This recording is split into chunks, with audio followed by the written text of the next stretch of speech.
Hi everybody.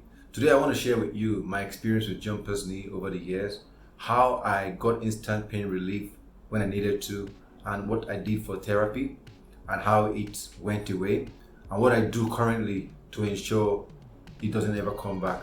In other words, a preventive measure that I take to ensure it doesn't ever come back. Now, jumper's knee can be Patella Tendinitis or Tendinopathy or Quadriceps Tendinitis or Tendinopathy. In other words, it could be a pain that you will feel above your kneecap or beneath your kneecap. In my experience over the years, I had that pain above my kneecap. It's a very common experience with people who are in high impact sports like basketball and volleyball.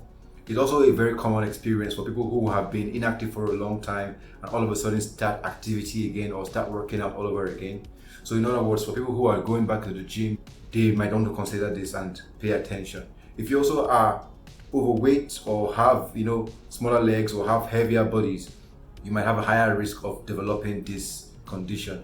I first started observing this pain in 1995, 1996, very active basketball years of mine, when we were all trying to come fly with Mike. We're not very sure about how we're going to land, but we're trying to fly, and apparently I was impacting my knees badly and the pain started. It will be on one knee, sometimes it will move to the other knee, but mostly on one particular knee, mostly on my left knee back then.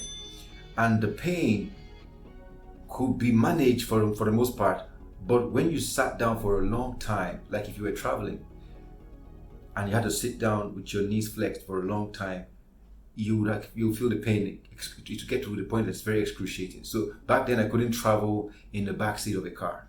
I had to travel in the front seat only, so that I could actually have the opportunity to actually stretch my legs if I needed to and flex them when I needed to. If I stayed in that flex position for a long time, the pain will be excruciating. It should get to the point that I have to just actually stop and come out to just massage the knees. So it can have that effect on someone.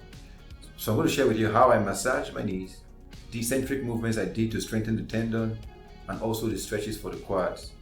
This will help you to get instant relief, and also this could be done as a preventive measure before and after activity. So for instance, if you're into sports, basketball, volleyball, or you're working out now, especially if you are just resuming from a long period of inactivity, you need to do these things a lot of times a day, and especially before and after the workout precisely. You can do the massage with your knees stretched out or with your knees slightly bent. I got more results with my knees slightly bent. So you want to use the bone in your thumb and your other hand for support and massage deeply massage and rub in circular motions the top of your knee from one side to the other. So in circular motions, you want to move centimeter by centimeter, not even inch by inch. You want to move gently and deeply. As you feel the pain in particular regions, you want to actually stress that area some more and massage it deeply. If you need to use some kind of ointment, you can also use some kind of ointment. That will help in some scenarios. So after the massage, the next thing is an eccentric movement. This helps to develop the tendon itself and lengthen the tendon. You want to lie down with your knees perpendicular to your body, just like what you're seeing on the screen right now. You just see your legs this way. So you want to imagine that you're drawing a circle with your toe. So you want to make a circle anti-clockwise. You want to do that like 5 times. Then make another circle clockwise. You want to do that like another 5 times.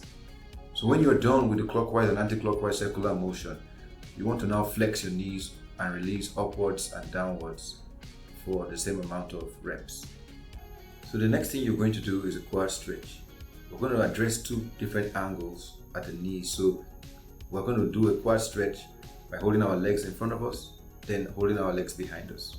So you want to bring your leg upwards till your knees are fully flexed and hold that for about 5 seconds to 10 till you feel the stretch. Then you want to do the opposite direction. You want to hold it behind your back on your butt and hold that for 5 to 10 seconds as well, and stretch the knee and the quads. You can hold a door or something for support while you're doing this, just like you see what I'm doing here. And there you have it. So those are the exercises. So doing these three things will give you instant relief for a period of time for that knee. You will feel the looseness and the flexibility in the knee for that period. This will also help in fast tracking the healing process. So sometimes the problem is that your leg is repairing and healing, but it's getting more trauma because of the activity that you're putting on that leg constantly. Not only with the exercise that you're doing, you're climbing stairs, you're running, you're walking.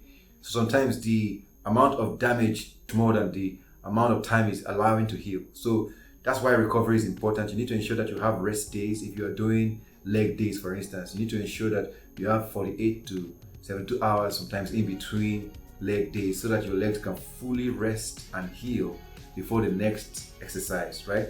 That will impact that particular tendon.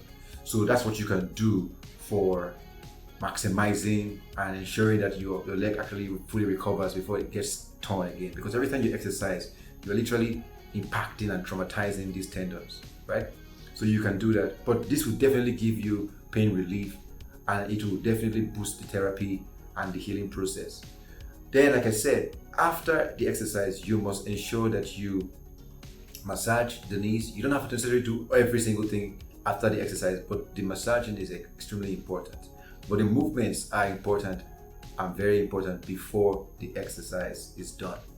So some other things that you can do are, if you're a basketball player or volleyball player, you need to now develop the technique and learn how to land properly. When you squat, if you're someone who squats, you want to ensure that you do a full squat first of all. If you have this issue with your knees, you want to do full squats instead of half squats, because half squats will put more pressure on the knees. But when you go full squats, you want to ensure that when you're coming back up, you're not coming back very explosive. You want to come back up slowly. Coming back up explosive can cause more hurt to the knees, while coming back up slowly will help you manage them. You feel your body as it moves, right? Then you also want to ensure you warm up properly. I always start warming up sometimes without the bar at all, or with the empty bar before you now begin to load. You don't want to just come into the gym and load the bar immediately, because that will put a lot of pressure on your knee. You want to work and feel your body loosen up before you start lifting heavy weights. Very important. Another thing you can also do, you can wear knee sleeves while you are working out. That will help you keep your knees in place. It helps in some way. And if you're also playing basketball or volleyball, you can also wear knee sleeves while doing that. That's what I did for pain relief and for therapy, and it helped me until I fully recovered from that condition. In the earlier days, I would always re-injure that tendon because I was very active and not having enough time to rest. I was playing basketball like every single day, and so therefore it will heal and re-injure, heal and re-injure. But over time, I've learned how to stay healed and to fully recover to the point that I don't have that experience anymore. So I don't take it for granted. I do all these exercises regularly to ensure that I don't actually re-injure this tendon. So this is what you can do also.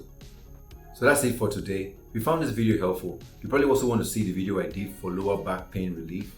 Very helpful and insightful also. Also subscribe, like the video, share with people. This will help a lot of people who are resuming at the gym or who are into active sports. And like I always say, have a lovely one.